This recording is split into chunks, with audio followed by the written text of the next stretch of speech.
Queridos, a paz do Senhor, eu sou o pastor Anderson Silva e estamos juntos no Instituto Teológico Missionário Ômega. É um prazer estar com você, é uma alegria estarmos juntos mais uma vez em mais uma das nossas aulas. A nossa aula de hoje é sobre homilética e arte de falar em público. Em primeiro lugar, nós vamos tratar desse assunto que envolve a oratória, que é a arte de falar em público.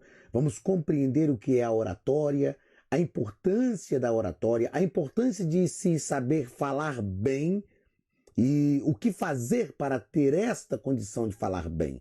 A gente sabe que muitas pessoas têm dificuldade de falar em público. Às vezes a pessoa até detém o conhecimento, mas quando ela é colocada diante do público para falar, o nervosismo, a ansiedade, a falta de costume ao falar em público pode realmente atrapalhar e comprometer a desenvoltura da pessoa ao falar em público. Mas você vai aprender e vai perceber que, não obstante os problemas, dificuldades que a gente tem, cada um de nós, é claro, resguardadas as devidas proporções e a limitação de cada um de nós tem condição de falar em público, tem condição de se expressar, de fazer com que as nossas palavras sejam persuasivas. Então nós vamos estudar sobre a arte de falar em público e a homilética. Mais uma vez, seja muito bem-vindo à nossa aula e o nosso objetivo é contribuir com o seu crescimento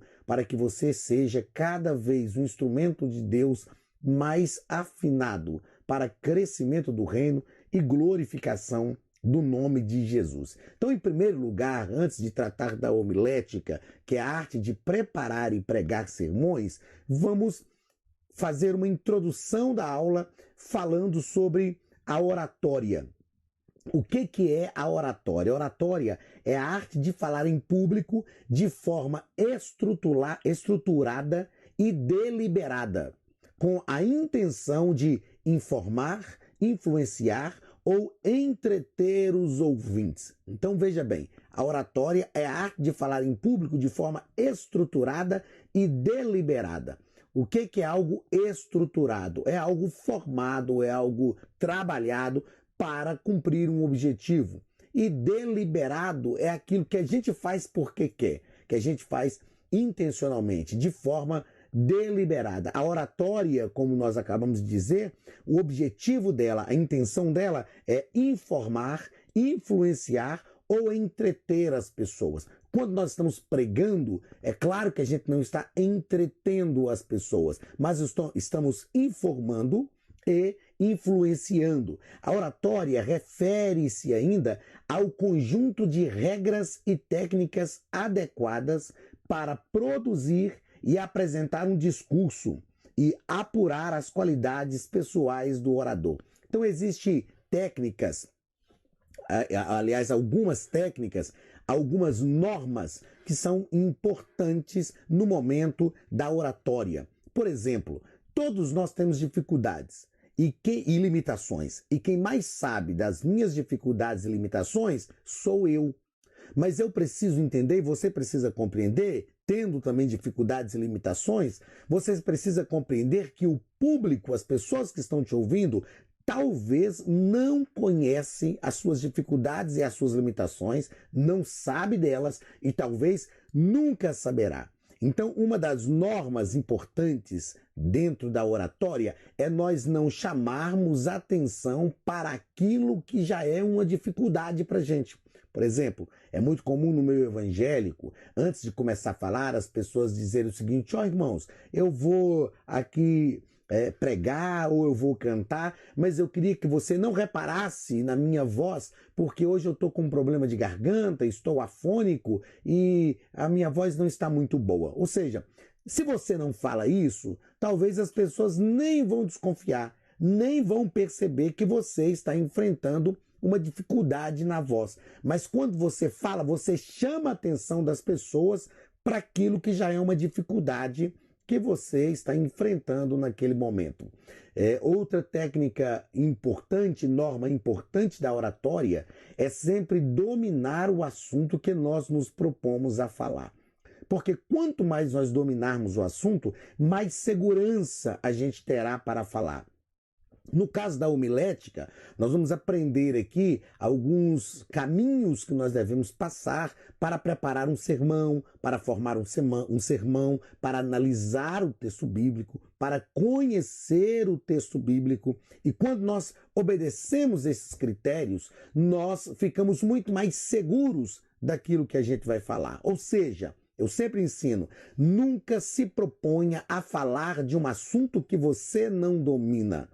Porque se você dominar o assunto, muitas dificuldades já cairão por terra.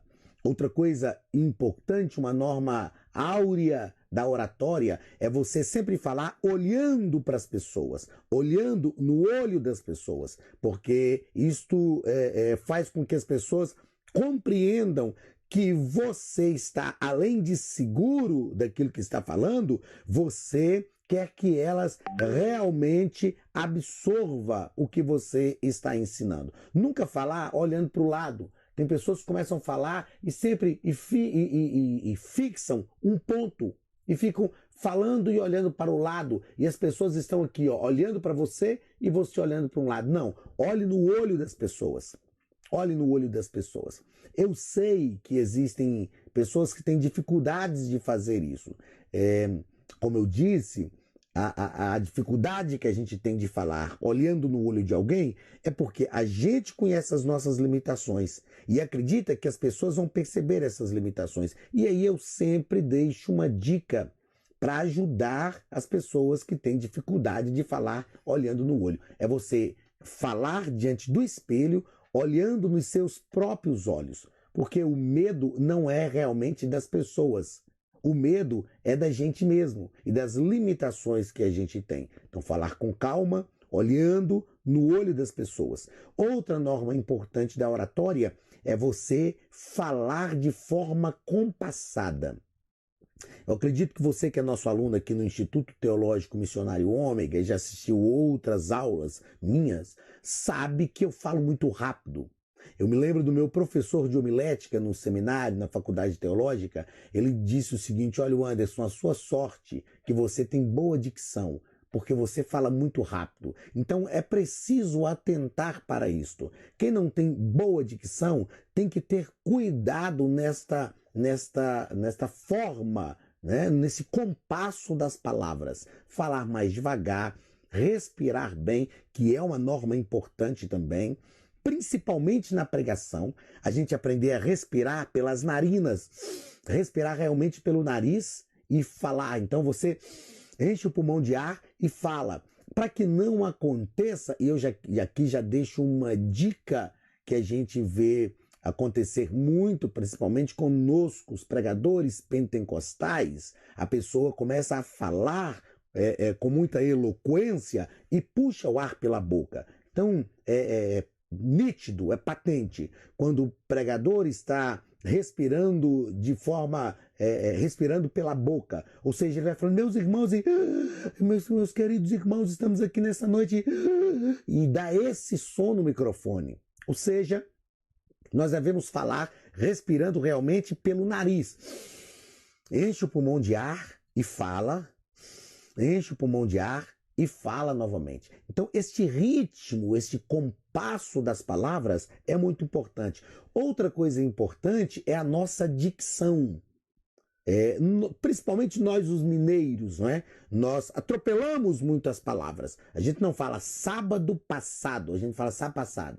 Né? A gente não fala ponto de ônibus, a gente fala ponto de ônibus. Então, no momento, por mais engraçado que isso pareça, esse é o nosso mineirês, e eu falo isso porque eu sou mineiro de nascimento, mineiro mesmo da gema. O nosso mineirês, ele tem muito essa situação de atropelar as palavras. Então, nós precisamos falar com uma boa dicção. Ter cuidado para que esse atropelo das palavras não cause dificuldades de compreensão no nosso ouvinte. Outra coisa importante nós observarmos é que na nossa língua portuguesa existe um negócio chamado cacofonia, quando a gente introduz a fonética de uma palavra na outra, e algumas expressões podem ficar bem complicadas, não é? A gente pode falar até alguns palavrões por causa da cacofonia. Então, são normas áureas na oratória, a fim de que o nosso ouvinte possa nos compreender.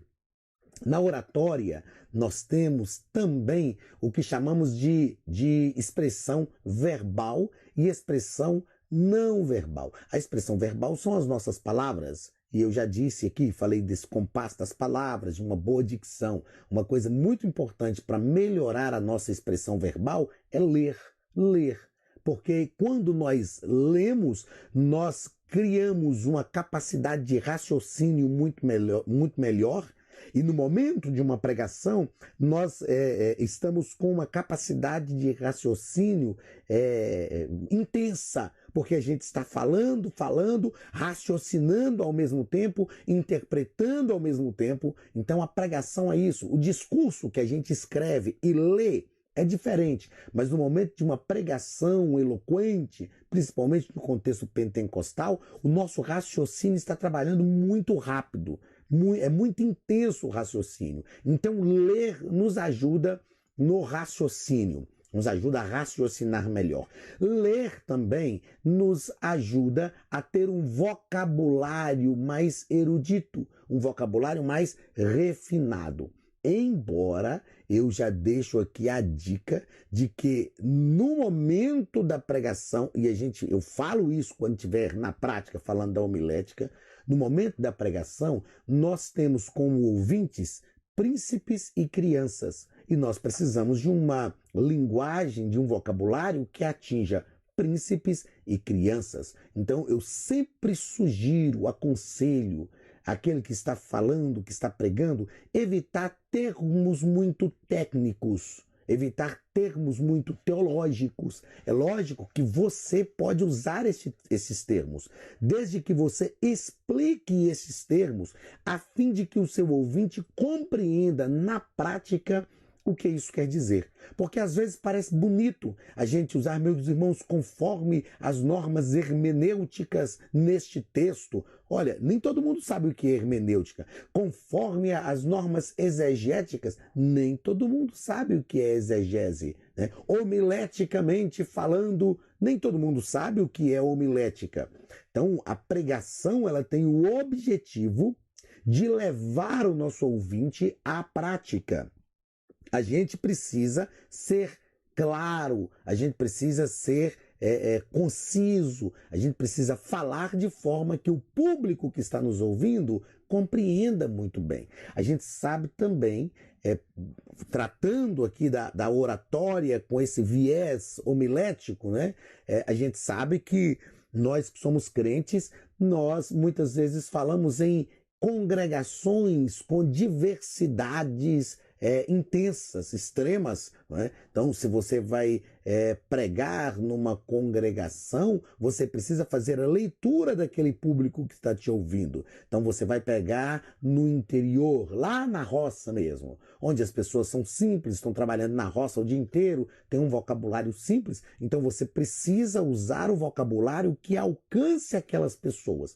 Não adianta você usar um vocabulário erudito demais, porque as suas palavras não vão alcançar as pessoas, elas não vão absorver a ideia daquilo que você está ministrando, que você está ensinando. Mas a leitura enriquece o nosso vocabulário. É muito importante ler, porque melhora a nossa capacidade de raciocínio e enriquece também o nosso vocabulário.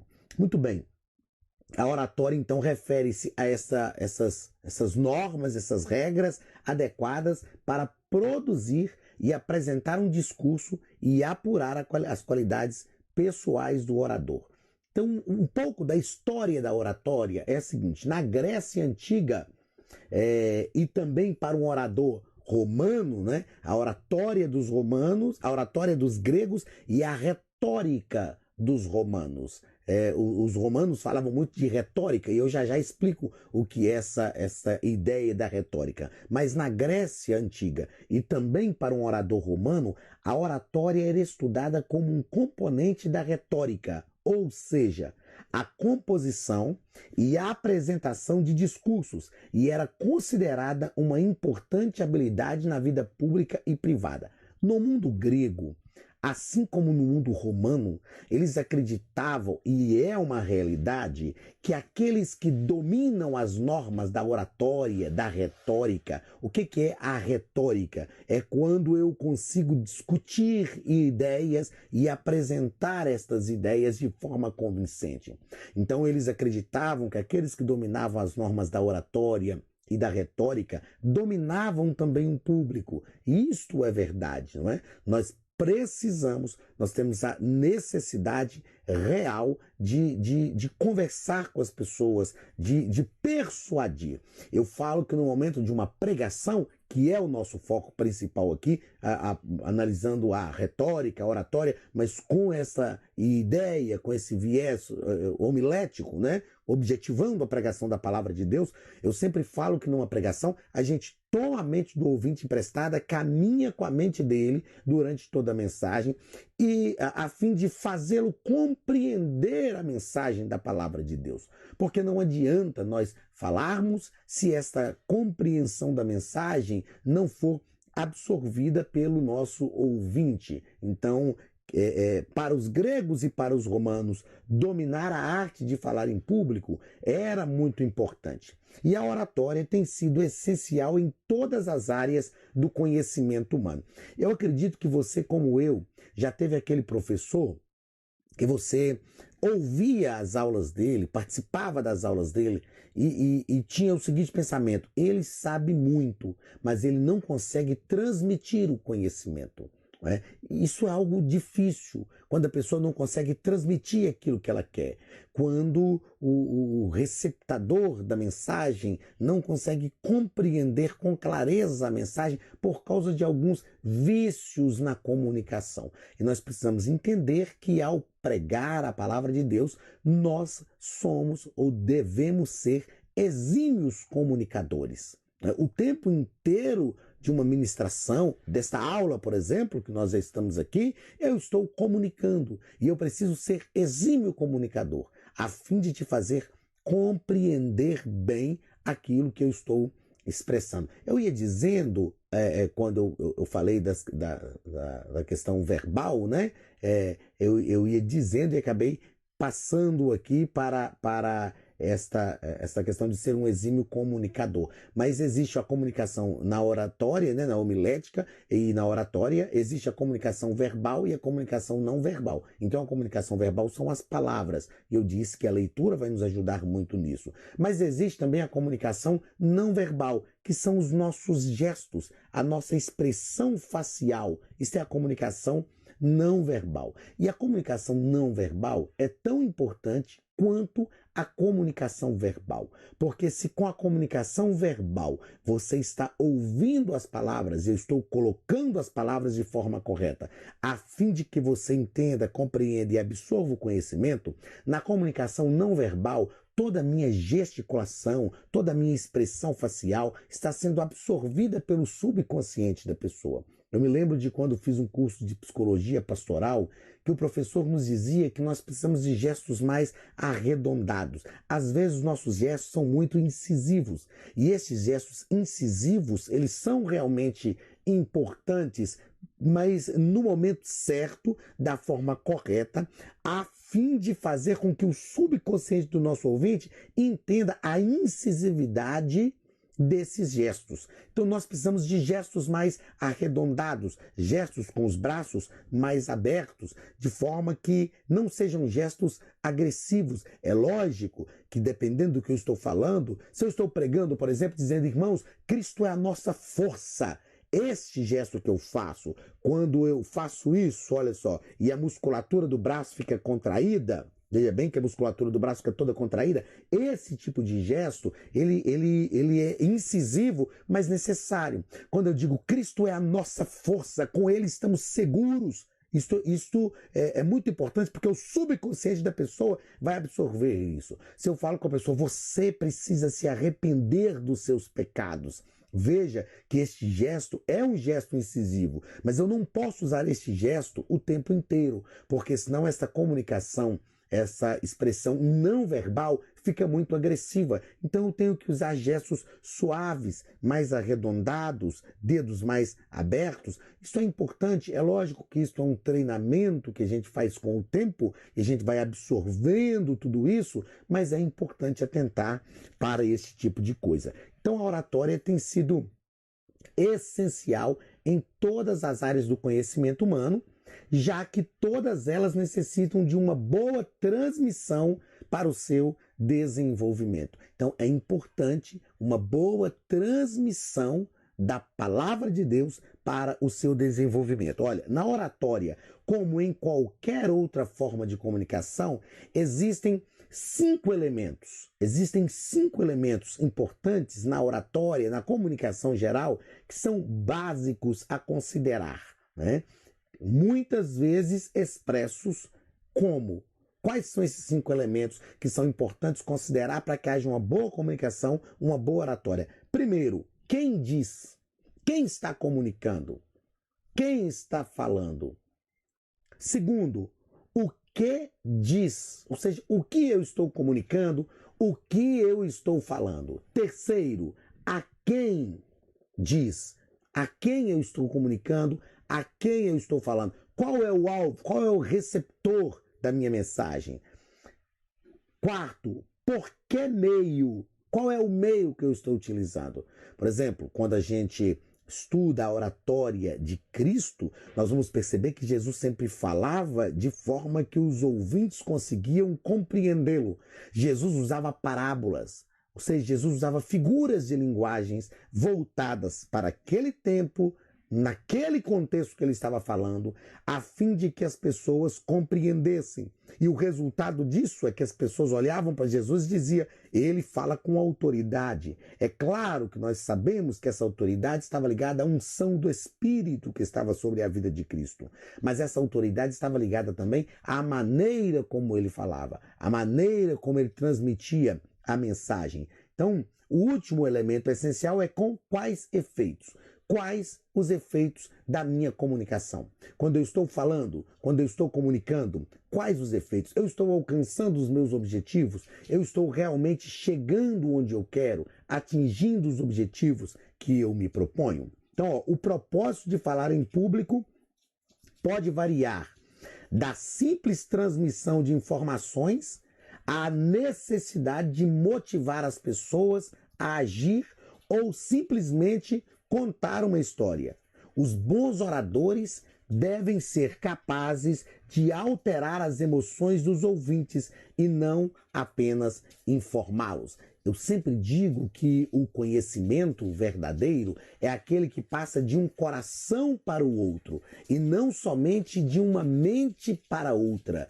Este conhecimento é o conhecimento verdadeiro, aquele que gera na pessoa uma atitude, aquele que trabalha as emoções da pessoa, aquele que move o coração da pessoa. E a pregação da palavra de Deus tem esse objetivo, levar as pessoas a se posicionarem, levar as pessoas a tomarem uma atitude. Isto é muito importante e muito relevante quando nós estamos falando. Então, queridos, nessa primeira parte da nossa primeira aula, nós precisamos compreender essa real necessidade de sermos exímios comunicadores, de falarmos bem, de nos comunicarmos bem, de fazermos com que a palavra de Deus chegue ao coração das pessoas de forma que elas sejam motivadas a uma atitude. Então fica aqui essas dicas.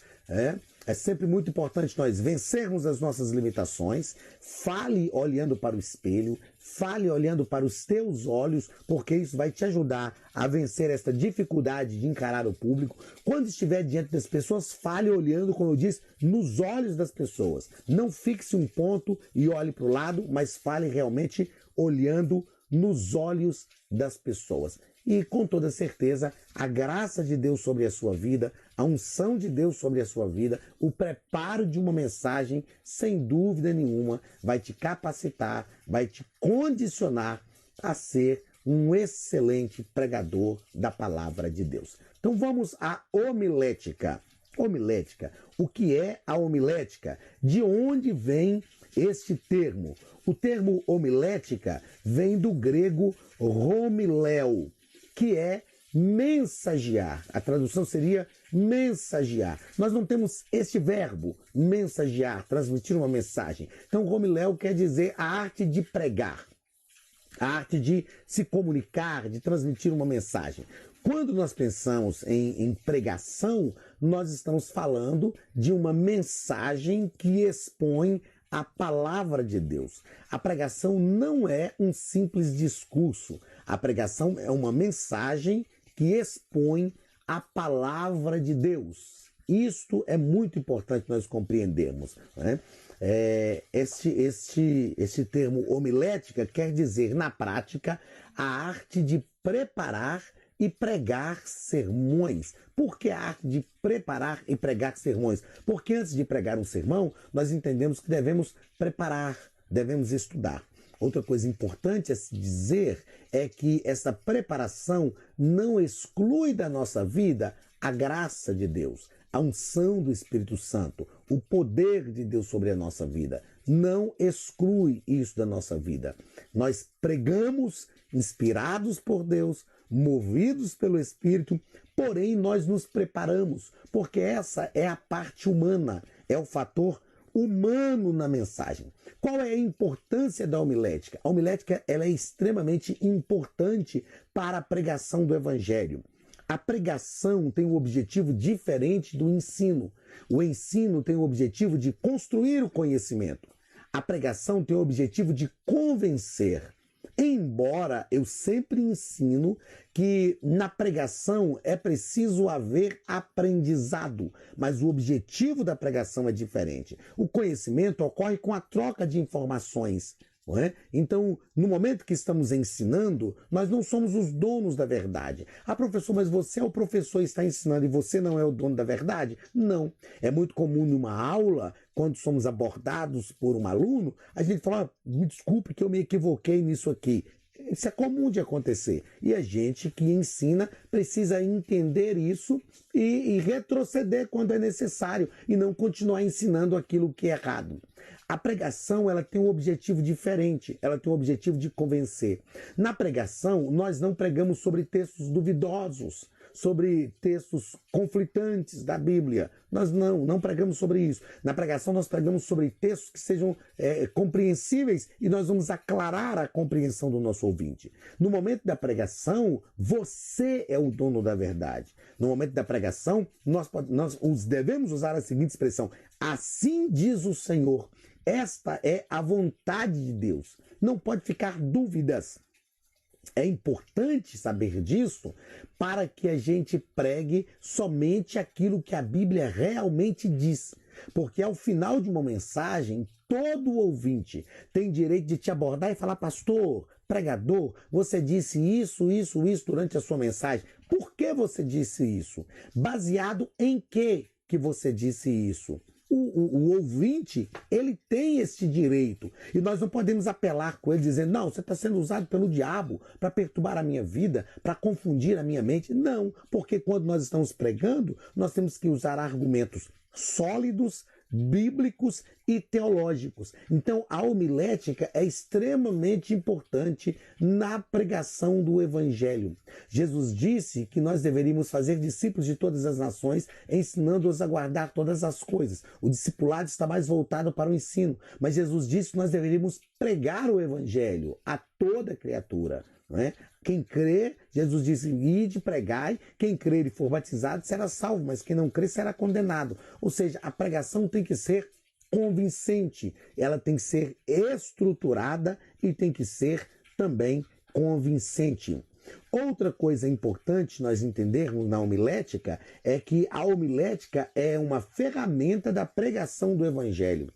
Quanto mais treinados nós formos para pregar o Evangelho, quanto mais nós dominarmos as normas da homilética, melhor será a compreensão do Evangelho, a pregação do Evangelho. Nós vamos aprender aqui na aula de homilética, sobre análise de texto e contexto. Como analisar um texto em contexto, como fazer uma boa análise de texto em contexto, como aplicar a mensagem à necessidade dos ouvintes, como fazer uma análise das necessidades dos ouvintes. E isto é muito importante. Se nós dominamos isso, se nós temos pleno conhecimento disso, se nós conseguimos fazer uma boa análise das necessidades dos ouvintes, uma boa análise do texto e contexto, conseguimos exprimir, né, a mensagem da palavra de Deus, a mensagem daquele texto, e aplicamos bem essa mensagem às necessidades dos ouvintes, nós faremos uma pregação realmente relevante e seremos usados por Deus para a vida das pessoas que estão nos ouvindo. Outra coisa importante aqui é nós entendermos que a hermenêutica e a exegese são ferramentas da homilética. O que é a exegese? A exegese é a análise do texto a partir da língua original do texto. Nós sabemos que o Antigo Testamento foi escrito em hebraico e o Novo Testamento em grego. Algumas partes do Antigo Testamento, assim como algumas partes do Novo Testamento, foram escritas em aramaico. O ideal para nós que pregamos a palavra de Deus é que nós tivéssemos pleno conhecimento das línguas originais da Bíblia, tanto do grego do Novo Testamento, que é o grego koiné, quanto do hebraico, que é a língua do Antigo Testamento. Ou do Primeiro Testamento, né? Alguns autores usam hoje essa nomenclatura. Eu não tenho o domínio dessas línguas originais da Bíblia, mas a gente precisa de um mínimo de conhecimento de exegese. Pegar um dicionário léxico, dar uma olhada, qual é o texto, né, que está escrito aqui, né, para a gente compreender isso. Existem textos em grego principalmente, que vão aclarar, vão nos fazer compreender a mensagem do texto de forma muito mais nítida. Né? Então, por exemplo, no hebraico, vou dar um exemplo do hebraico, quando o Gênesis começa lá, e criou Deus os céus e a terra, começa Bereshit bara Elohim, que quer dizer, no princípio criou Deus. Então, no início de Gênesis, existem dois termos hebraicos para criar, que é Bereshit, que ela, aliás, é Bará, Bereshit, é no princípio, né? Que é Bará ou Bara e Assar. O verbo Bara ou Bará é criar do nada. Deus disse e as coisas passaram a existir. Mas quando Gênesis vai falar da criação do homem, usa o verbo Yassar, e criou Deus o homem,